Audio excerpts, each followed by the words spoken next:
Our first keynote speaker is a US military veteran, a YouTuber, and the founder of TCM Security. Let's welcome, with a big round of applause, the most sought after cybersecurity content creator and instructor, the hacker by trade with more than 400K YouTube followers, the cyber mentor, aka Heath Adams.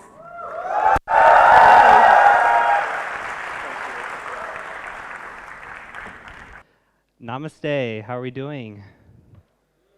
I was told to say Kemcho. There we go. Thank you. For 5 minutes there, I got to feel like Brad Pitt, so I appreciate that. Never have I felt that in my life, so I really appreciate the warm welcome. Today, we're going to be covering what I've learned from my keynote. My name is Heath Adams, and I appreciate you all being here to see the keynote. Before we begin, special thanks to the BSides Ahmedabad for bringing me here, for Depend for answering the phone at 3 o'clock in the morning when I was going through customs and they did not want to let me in the country. He was clutch there, and for Nikhil for taking me out and showing me hospitality as well. So thank you to the team. Thank you for having me here. I really do appreciate it. So briefly, quick who am I? I am the CEO and founder of TCM Security. Primarily, my background has been in ethical hacking, though I turned into a teacher just by doing YouTube videos and really fell in love with that. So we are kind of a dual-headed organization that does education and does cybersecurity consulting. So today's talk is going to be a little bit of background of what I've experienced, I think, in both. And if you want to follow me on social media, I'm on LinkedIn mostly, YouTube and Twitch occasionally. And then the websites that are down there, I've got, depending on what it is, consulting, academy, or certifications. So very briefly, why this talk? I had a really hard time figuring out what I wanted to talk about, because when they give you a keynote, they just say, hey, come talk at our conference, and they don't give you any direction. So I didn't know if I wanted this to be motivational or a technical talk or something in between. So what I kind of decided was I kind of wanted to cover the lessons that I've learned in the last few years of being in cybersecurity, both as a hacker and a student, and then also as a business owner. And I think that the lessons can be valuable all around. So it's going to kind of cover some of the things I've learned, and then we'll talk in advice towards the end. So, okay, starting here. So, as a hacker and a student, what I've learned is that you will never know everything, but you'll likely want to.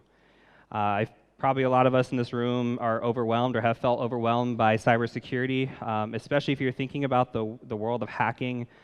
There are so many different unique fields that you could specialize in. You can get into network hacking, web hacking, mobile hacking. We've got a drone hacking village here, which is really cool. There's car hacking. I've seen airplane hacking. There's all kinds of different things that you could specialize in. And in this field, we have the desire and the passion, if we're truly in love with the field, to study, because cybersecurity changes every single day. There's an exchange vulnerability going around right now, which is pretty common, right? So we have new attacks, new vulnerabilities, and then we have to figure out defenses for those. And we're always constantly studying. So there's always that desire in us to want to learn everything, and there's just no way that we're going to do that. It's okay not to specialize. If you are somebody that's interested in a lot of things, not interested in one particular thing, I think that's okay. Me personally, if I had a choice, I would probably do network pen testing the rest of my life and nothing else. But there are days where I'm needed to do web app pen testing, or there's days where I'm needed to do social engineering, and I have fun doing that as well.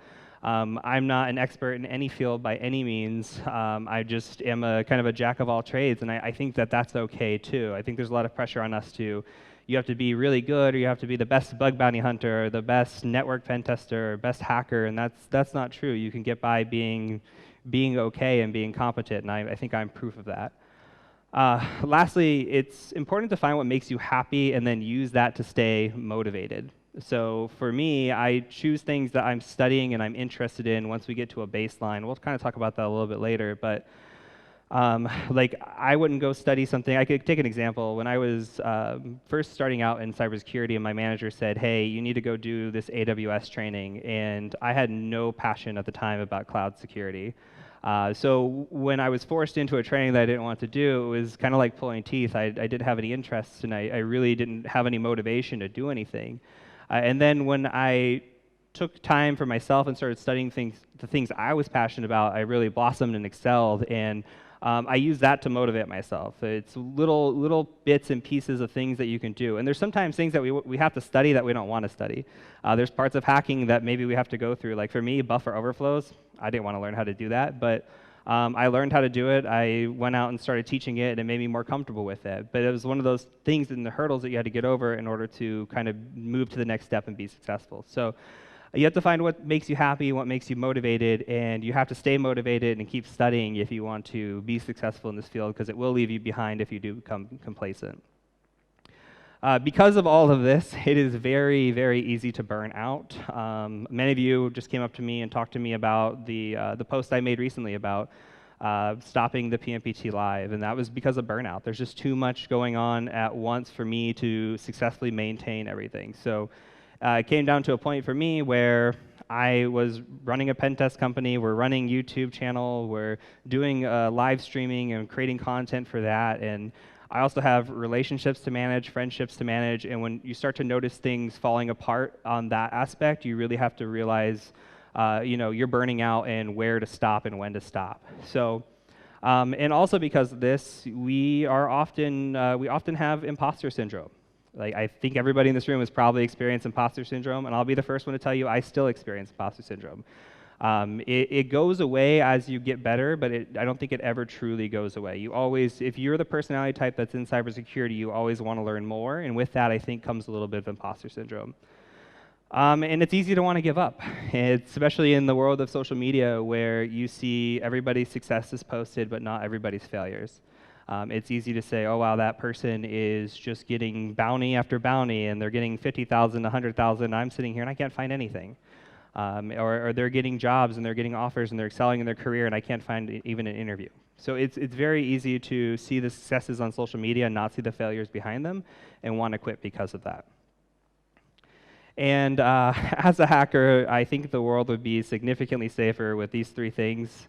If we use stronger passwords, if we use multi-factor authentication, and if we receive periodic security training.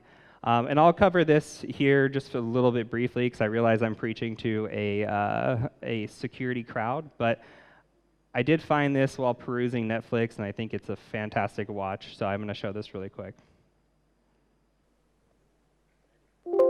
Password. It was our first password we can nostalgically remember, and we used it for everything. Every time we joined another business, can I have your password? Yes, you can. That is my special word. And then companies started getting quite rude. You would put your password in, and it would go, weak. Who are you to judge my special word? And they're like, I'm sorry, but the internet has become very popular. We need to strengthen your password. And businesses would insist, we must have from you a capital letter. I'm sorry, we will not be accepting passwords anymore unless it contains at least one capital letter. And we all momentarily considered our options before deciding to capitalize the first letter of our password.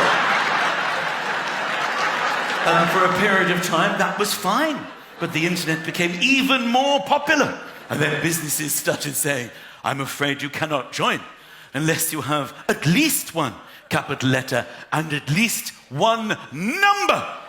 Again, less than half a microsecond's consideration before we collectively decided you shall be getting the number one, and that will be the end of my now capitalized password. And for a period of time, this was acceptable. Until a whole new, unexpected, and exciting dawn emerged. A world of special characters. We didn't even know what they were. And businesses would say, we need a capital letter. We need a number, but we will also require a special character. And we clicked on the button, please, can I have some examples of these special characters which you now insist upon? And we perused them. There they are. I had no idea these characters were so special until all of our eyes stopped upon the exclamation mark. You're coming with me. Which we then put at the end of our now capitalized password just after the 1. And it's at this moment that everybody at the London Palladium is thinking, I should probably change my password. I'm probably going to do that tomorrow. Do that now. We need to think of another special word. Got to get that changed. Okay, so not only has this been all of our clients, this has probably been all of us at one point in life. Even when we give character passwords of 12 or 14 characters, people are still going to pick dictionary words, put a 1 and an exclamation after it, and call it a day. So that's a constant struggle that we deal with.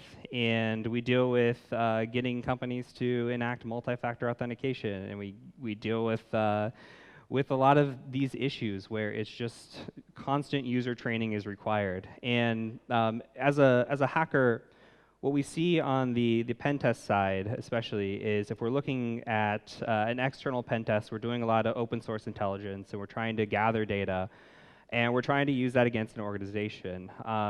Not so much internally, though sometimes, but when we get internally, we start looking at passwords from different types of vulnerabilities that are there as well. So if weak passwords exist in an organization overall, it really doesn't bode well for them. So I'm going to give a couple examples of just what that looks like before we start going into the business side of things. So here is an example of a recent engagement that we did where we were doing some OSINT on a company, and we were looking at people.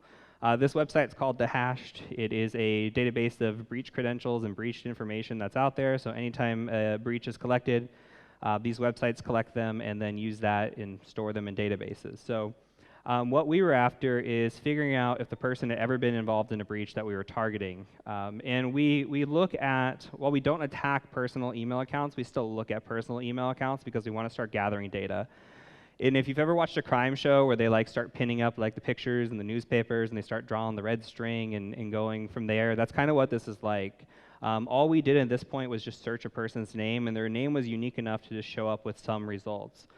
We only had 4 results in this instance, and you could see that we had an AOL.com email address, and then that third one down is actually their email address for their work. So the .net is their work email. So first thing we need to do is start tying this together and say, okay, well, who does this belong to? Does this AOL belong to them, or are we just chasing a dead end?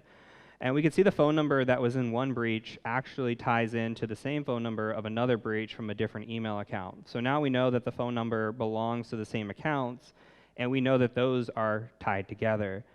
We can take different items that we find in breaches and search databases for them to find more information. For example, I could take the phone number and then search that phone number in the database to see if it exists and belongs to any other records. In this case, it didn't, but it's still something that we would search for. And then we would take the work email address, search that, and we'll also take the personal email address, like the AOL.com email address, and search that. And in this instance, we find 11 records. So we go through there and we start looking at the records. Well, now we start finding passwords. Before, we didn't have any passwords. Now we can tie and associate a password with an individual. We could take that password if we want to and actually search on that password, and then we start finding more information about people. In this instance, you can see that they have an AT&T.net for their email address as well with the same password. The password was unique enough to be able to identify that person. So in this situation, now we went from just having a name to having multiple email addresses, and that red string that we start tying just becomes wider and wider as we start looking at different emails, different passwords, different phone numbers, addresses, IP addresses. This thing even has car VIN numbers in it. So there's a lot of different ways that you can track down people. We could take this and we can use this to log in. It's called credential stuffing. Try to log into devices and VPN, email, whatever it might be by looking at these passwords and maybe password patterns that exist within this and just abusing human behavior. We can also just spray something like winter 2021 and just break into your Outlook again. So weak password, no multi-factor authentication kind of gets you into these areas. And this is what we see when we break into organizations. I would say we're still breaking into 60 to 70% of the organizations that we pen test externally. And it's through a combination of weak passwords and I would say more companies are moving towards multi-factor, but they're not either setting it up correctly, so we're able to bypass that, or they're setting up things like push notifications, and then we can do what's called MFA fatigue, where we just sit there and push a notification to a phone until somebody says, yes, leave me alone. And that gets us into their accounts as well. We can do pre-texting, and I think a lot of security training falls short with social engineering and what phishing looks like. Like this is an example of a phishing email that we would send out, as opposed to the phishing emails that you might see in some of the examples that are out there in training. They're usually like misspelled words, and yeah, like those are like the basic common ones to catch on to, but it starts becoming, well, what happens when the domain name looks almost incredibly the same, or is the same with a letter change that you can't tell the letters change? What if they know information about your organization? Like in this one, we knew that they had certain network IDs, certain passwords, certain formats that we can abuse, on top of using urgency. So we say, hey, we need this completed by Friday. You got to get it done. It only takes a minute. Don't worry about it. We'll send this out at like 6 o'clock, maybe when they're eating dinner. They don't check the email address. They don't really care. They just say, okay, I'll just enter this in, get it done with a minute. I don't want to upset anybody.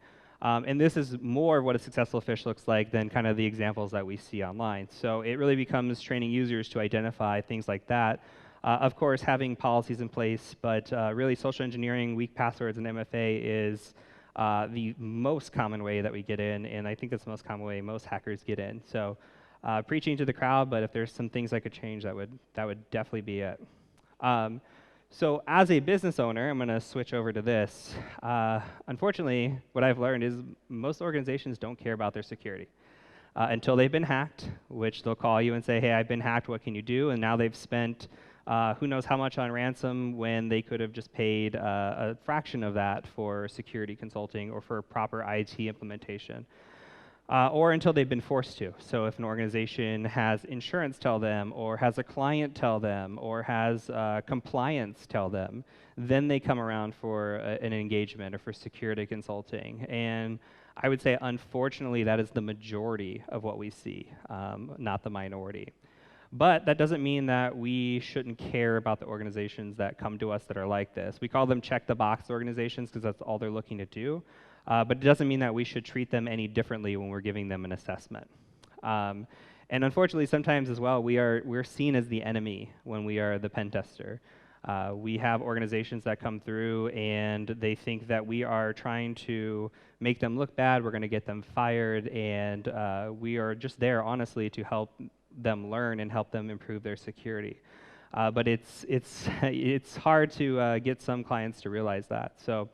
You will have in your careers good clients and bad clients. You'll have clients that think everything is your fault and will blame you for everything, and you are their enemy. So it's important to know that going into the world of security, especially if you're working in consulting. Another lesson I've learned early on in my career was that no two clients are the same, even though they may appear so. Every client has different goals, and it's your job to figure those out. As an example, I was bidding on an engagement early on. I think I was still in year one of my business, and the engagement was, there's two clients essentially. There's one client, client A and client B. Client A and client B were very similar, like almost identical scoping, IPs, same assessment, everything. So client A happened a couple months before client B, and I quoted, we'll just make a number, I'll say I quoted $30,000 for the engagement.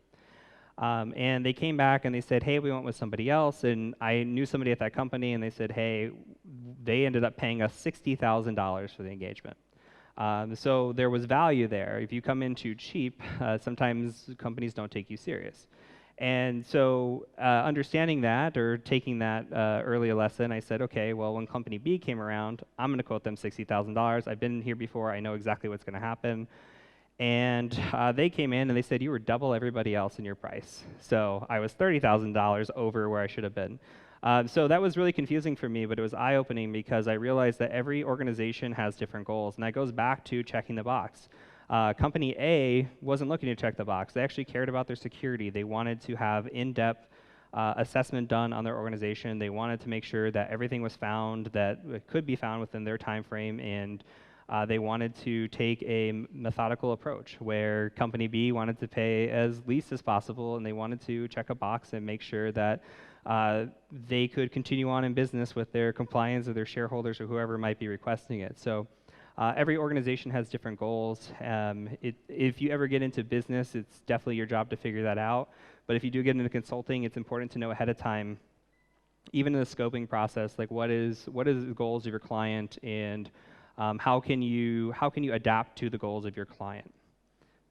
And lastly, competition is a good thing, both in business and in life, and we'll get into the life aspect of it. But let's talk a little bit about Lamborghini versus Ferrari.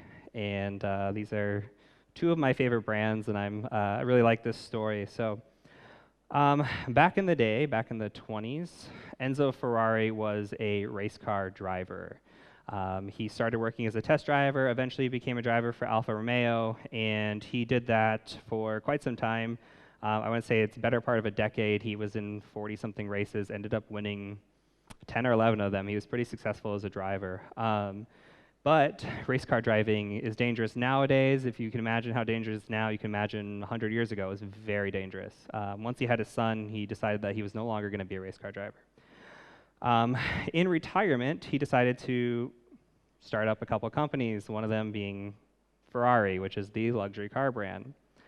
That leads into Ferruccio Lamborghini, who was passionate about racing, but he was not a racer.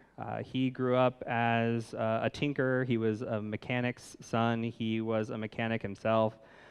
He ended up going to school for mechanics, and he went into the military. He was drafted into the military in World War II. He became a prisoner of war in 1945 and was so good at mechanics that they kept him to do their work on the mechanics.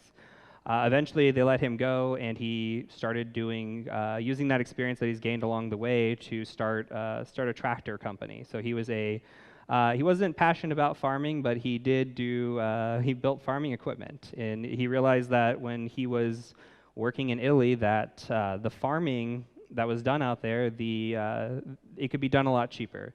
Like you can modify the engine and use a different type of gas and save a ton of money. So he started up a company, and eventually that led to massive wealth. He was very rich. He had a car for every single day of the week. He had a Mercedes, a couple Alfa Romeos, a few Ferraris, and he started noticing that, hey, the Ferrari's quality is not that great. For what I'm paying for it, they were slow. They were supposed to be race cars. They were very slow. They were very heavy. And their clutches went out a lot. So to the point where he ended up going down to the factory to talk to somebody. He wanted to talk to the mechanics about the clutches. He had spent thousands of dollars in clutches. They would not let him be there for when they did the clutch replacement. They wouldn't let him see anything. So he eventually just went to Enzo Ferrari himself and said, hey, your clutches could be improved. I'm burning through clutches like crazy. This is not what a high-quality car should be doing. And that led to him saying, you may be able to drive a tractor, but you'll never be able to handle a Ferrari. And I can only imagine that Lamborghini probably looks something like this. So it took a total of 4 months from that conversation for the Lamborghini 350 GT to be released. 4 months. All it took was just one negative conversation to spurn into some competition. And the 350 GTV was not a great car. They ended up redesigning it, looking into something like this. Eventually, this GT took off. So they released a 400 GT, and then they got into the Miura and so far down the road. So they started getting into race cars and sports cars. And the reason I tell this story is because of the innovation that Lamborghini and Ferrari have had on the car world. Without what had happened, there was not one company to push the other company. Who knows where where Ferrari would be with the clutches if there was nobody to say, hey, your clutches are bad, I'm going to go do something better. So competition is a good thing. Some of us don't like to compete, and that's okay, but when competitors do come out, it's usually good for the industry because it drives innovation and drives creativity and overall is an improvement. So taking that into kind of what I've learned and the recommendations is that you should embrace competition. If there's somebody that you want to mark in your mind that you say, I want to be like that person, I think that's okay. Like you need to be realistic with your expectations and realize that you're not going to get there overnight. So that's where the yet run your own race comes into. If you're striving to be a runner and you're running 10-minute miles and the person that you want to be your competition is running 6-minute miles, you're not competing in the same class currently. But you can compete with yourself, and I think that's okay. Like if you want to, if you want to compete even with people that are similar to you and be better and then improve, I think that's okay. Your goal should be to get better every day by just a little bit. It could be if you're running a race, for example, if your mile time improves to 9:59 from 10 minutes, then you just ran 1 second faster than you were the day before. We don't see everybody's failures. We don't know what it took or how many years it took for somebody to get to the point where they can run a 6-minute mile. Could be genetics. Some people are smarter than others. Some people are more talented or gifted in certain subjects. It doesn't mean that you can't get to that point. Just realize that some people have other advantages and you'll have other advantages that other people don't. So you have to just embrace yourself and run your own race, get better every day, and you can have mile markers and milestones that are other competition and use that to improve yourself. And it's okay to not know everything, yet still want to know everything. Again, we touched on this early on, but if you are in the field of cybersecurity, there's so many different topics that you will just never be able to get to. I have a backlog of training that is, I can't even tell you how many courses long. And there's so many courses that I want to do and I'm passionate about and I think I want to study, but there's just not enough time in the day to do that. So you have to find the things that you're truly passionate about, that you will wake up in the morning and you want to study. I think there's baselines in security. A lot of people focus on certifications, and I realize this is coming from me as somebody who's a certification vendor, but I think that you only need to go so far with certifications. Once you get into a baseline and you get to a point where you can get a job in a field, if a certification helps there, that's fine. But when you start getting into specialties and things that might really interest you and drive you, there's not really great certifications for exploit development or drone hacking or car hacking, but there are trainings related to that. So chase trainings, chase things that you want to know, chase things that will drive you to still stay passionate. And again, you don't have to be a master of anything. If you want to be a jack of all trades, that's fine too. But if you want to specialize, just do and chase what wakes you up in the morning. Especially as you start getting into niche and advanced fields, you might find trainings for them, but certifications and other things don't really start to matter anymore. You should know that not every client is your friend, and again, yet we must treat them all equally. There are times that I will write emails and delete them that say very, very mean things, but I don't ever hit send, and that's, I think, what's important. So you need to make sure that when you need to learn how to navigate the field, and it does take time of understanding what clients want and what their goals and expectations are, and I think that starts early on with the sales calls and scoping calls. So if you're running a business, that's on you. If you're working on an organization, that's usually on the sales team, unfortunately, but if you can get involved in that process or learn the process and kind of understand what it is your client is about and what they're hoping to get, that will help. But it's also important that regardless if they're checking a box or regardless if they want in detailed security testing, your 1 week for both clients should be the same. You should do everything in your power to do what you can. Sometimes that makes the client upset. Honestly, we just had a client last month that wanted to check the box engagement. We found a ton of vulnerabilities, broke into their network, and he replied back when he got the report, it's like, this is not what I signed up for. And it is what it is. We're still going to come in and do the same job that we were assigned to do. This is really important, and this is kind of why I was talking about the passwords and the MFA and everything else is, as a security professional, it's our job to educate those who are not. So you might sit here and we are joking about the passwords and we're talking about MFA, and a lot of this you probably already knew. Everybody here is all walks of life. Some of you are advanced security engineers, some of you are looking to get in the field, and that's great. We understand a lot of these concepts, but there's a lot of people out there that don't. And this is the first talk that I've given in person at a security conference in a few years. The reason being is that I've been talking at non-security conferences, and I think that I'm more valuable. I can get up there and I can preach passwords, I can preach security, I can change people, and then if those people can go change other people and they can take the lessons that they learned, then we're making the world more secure. Same thing goes to you. If you are a security professional, educate your family, educate your friends. Not everybody knows what you know, so don't hold the expectation that they do. So educate them, hopefully they'll educate others, and we can make the world a safer place by doing that. And lastly, taking breaks is not quitting. It's important to know when to take a break. A lot of us will get overwhelmed, again, with imposter syndrome, with burnout, with everything else. A break could be a 15-minute walk if you're having a long day. A break can be an hour playing video games. It could be taking a week off.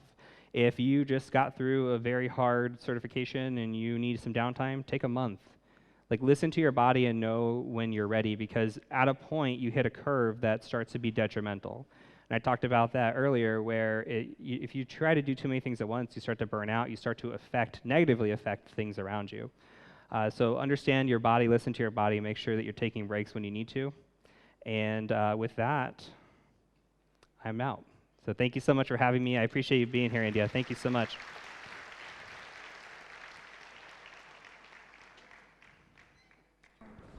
So anyone has any questions for Heath? Hello, sir. I have many questions, but I'm going to ask very few of them, obviously, because of the time constraints. My first question is to you. Like, all of us are running a race, right? If that race is going on wrong direction, so what's the advantage? In this modern era, there are so many so-called cyber professionals who don't know which path to follow. So in today's world, what is the actual path for the hacking? Sure. So if you could hear, the question is, what if you're running in the wrong direction, right? Exactly. And with all the information that's out there, how do we know what the right direction is? A lot of that comes down to due diligence, in the sense that you need to do your own research. Because yes, you're right. There will be, if you look up how do I get into hacking, there will be 5 different articles on 5 different ways to do it. When I was first starting getting into cybersecurity, I did a lot of research. I looked up articles, blogs, Reddit, talked to people, and what I came to was a general consensus. What do most people say that I need to do? What are, through my research, what are the certifications or training that's on like a job posting? What am I seeing most frequently? And not only that, but what is most recent? Because we might find an article from 5 years ago that's not the same thing as what is happening right now. So we need to take research, and part of being a cybersecurity professional is knowing how to Google, knowing how to do some research and putting that together. So my advice to you is to just do your due diligence, find a mentor if you can, find even a community. Mentorship by community is very important. If you could find a group of people that can tell you a general consensus of like, hey, at least start, here's your next step, and then you can figure out the next one from there. You don't have to say, I'm going to go do X, Y, Z all the way at the top. You can just start from the bottom and take it kind of lily pad to lily pad. So yeah, it comes down to research and community. If you could find a mentor, even better. Mentors are definitely hard to come by, but hopefully that answers your question. Okay, so my second question to you is actually a statement Can given you by please speak a little louder? Yeah, close. Okay, so my second question is to you. That's a statement given by the Chief Security Officer of the Twitter. So he says that it's hard to understand when your job depends upon not understanding it. He says about the concern about the security. So how do you engage with such type of company, or is that a head bump movement for you? I only heard like half the question. I'm sorry. Would you mind repeating? Okay, so Yeah. Chief Security Officer of Twitter said that Yes. it's hard to understand when your job depends upon not understanding it. So how would you engage with such type of company? Yeah, I think that's a great definition of security, is you're never going to know everything. So what's important is to surround yourself with people that can fill in the gaps for you, because we're all a bunch of people that don't know everything. But we all have our strong suits. Just like I said earlier, my strong suit is network pen testing.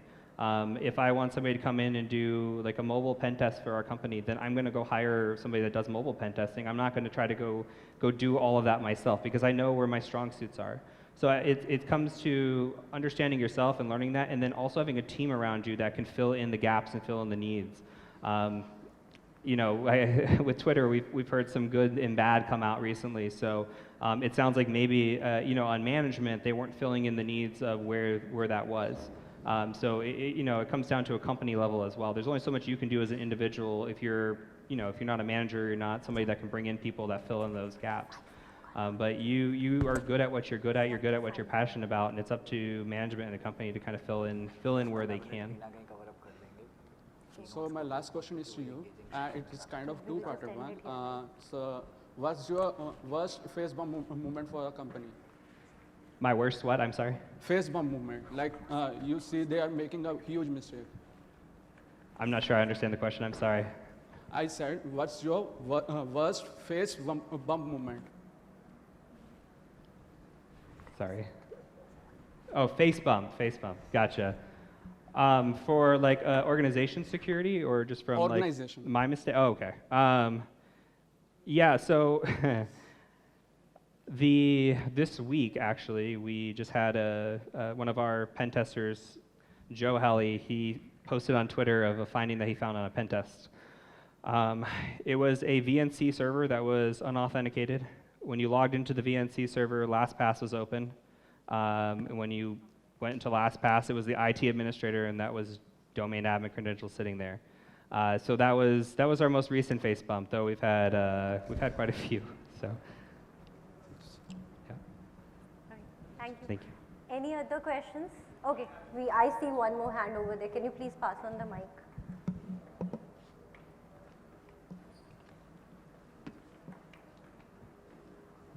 Can you please just stand up so it will be easier to, yeah.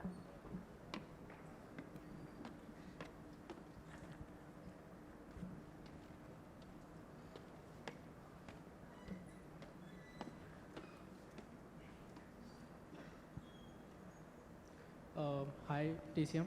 So Hi. my question is to you is that how we can start our own security company, like you have your own company and it's very successful and all. So do you have any experience about it?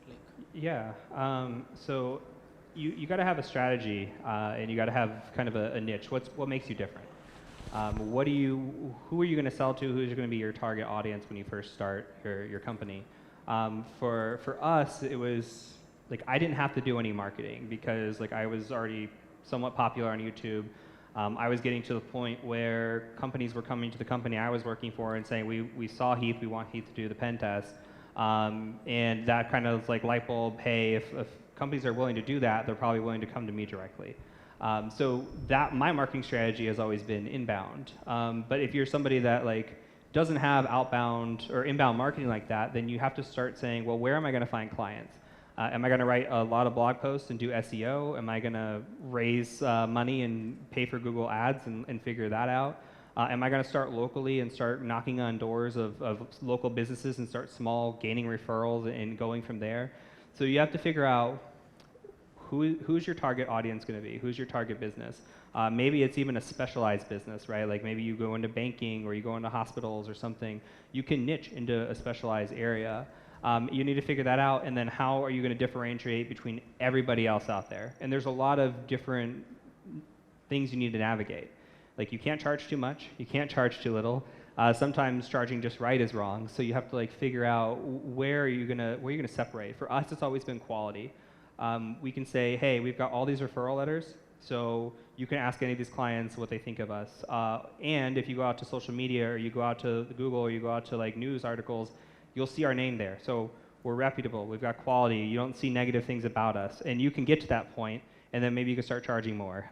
So you just have to figure out, and it's a lot of trial and error. I made a lot of mistakes, I still make a lot of mistakes. So it really comes down to trial and error, figuring out what works best for you and where your clients come from, what your marketing strategy is gonna be. So in the initial phase, how did you get all the clients and all?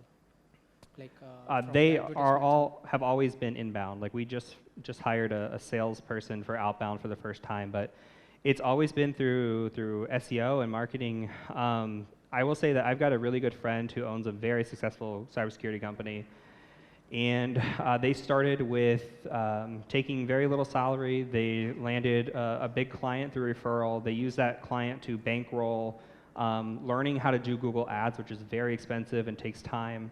And they've done that, and they also wrote like multiple blog posts a week. But I swear, anytime I Google something now, they pop up on the first page of Google. So like, I'll be searching for them, and I'll just say, dang, like, how do you get here every time? And they have spent years perfecting their marketing strategy to do that. So there's different strategies, different ways to do it. And it could be that you just become word of mouth. Like you start with one person, say, hey, can I get a referral?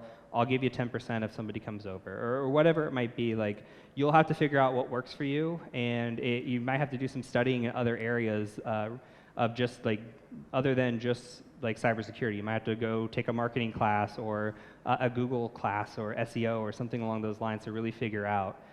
So I've been through marketing, I've been through sales classes. There's been, like I said, a lot of mistakes and lessons I've learned along the way just by failing, honestly. That's all. Thank you. Thank you. Probably we can take one more question. So I had. Hi, Heath. It's Hi. a glad meeting you here. Nice to meet you. Really, I'm happy. And I have two questions for you. The one is like how important the certifications for the entry-level professional. The second question is, do you have any plans in the future for the IoT-related certifications in TCM? So the first question was, how do you put a certification on your resume, or how do you like market it to organizations? How important doing a certifications, an entry-level job? Yeah, so I think for getting an entry-level job, it's kind of a mix. So my path was I started in help desk. I somehow talked my way into a job, and I didn't have any certifications. At my help desk job, I got A+, Net+, Security+, just kind of the foundationals that my research and what told me to go get. From there, I was able to navigate that and land a networking job and just continue on, like, okay, what certification do I need for the next thing? So if you're just looking to get in security, it depends on what you want to do. Like, what's your long goal and what might help you? There's no direct path into cybersecurity. I know people who got into pen testing without having any IT experience. They just went and got degrees, got certifications, and tried very, very hard to get in without experience. It's possible. It's not easy. But if you're somebody that doesn't have a lot of IT experience, maybe you start with an A+. If you're somebody that's looking just to break into cybersecurity, maybe you work in help desk or network administration or sysadmin, maybe you start looking at networking if that interests you, or you get a Security Plus and you go look at doing like a SOC analyst or some sort of blue team entry-level role. Everything's kind of a lily pad, but there's no direct path. Again, it's what's going to keep you studying at night, and what's going to, or in the day or whenever, and what's going to motivate you to want to wake up and study again tomorrow. So that's really what the path comes down to for that. Sorry, I got long-winded. What was your second question? It's all right. The Yeah. second question is, do you have any roadmap on TCM for IoT certifications? For IoT? Yes. Not yet. Would love it, but not yet. That gets complicated, and when you start to have physical devices like that, I guess simulating or emulating, I was bad with the word, but getting those on like a cloud platform is not the easiest thing to do. So getting a certification like that would require hands-on kind of hacking, I think, and that's something that we haven't gotten into that realm yet of perfecting. We're still trying to figure out the AWS cloud for just our exams and our environment. So one step at a time. It's definitely on the drawing board. It's not imminent. Yeah, maybe I'm putting a request to you. So showing the IoT expertise in the security, so it's very difficult in the market. So we don't have any certification. So at least something has that we can show the expertise. I agree 100%. We had a client or a potential client a couple of years ago that they said, hey, we have $200,000 to spend. Do you know how to do IoT pen testing? And I said, no, but I'm going to go look and see what it takes. And there was no good training out there. Like you see some at like conferences in other places, but it's one of those that's very difficult to do. I ended up signing up with one. I won't say the name, but the content was not good. For the price especially, it was well over $3,000. Just the videos, the support, everything that was involved, it just wasn't good. So I agree with you 100%.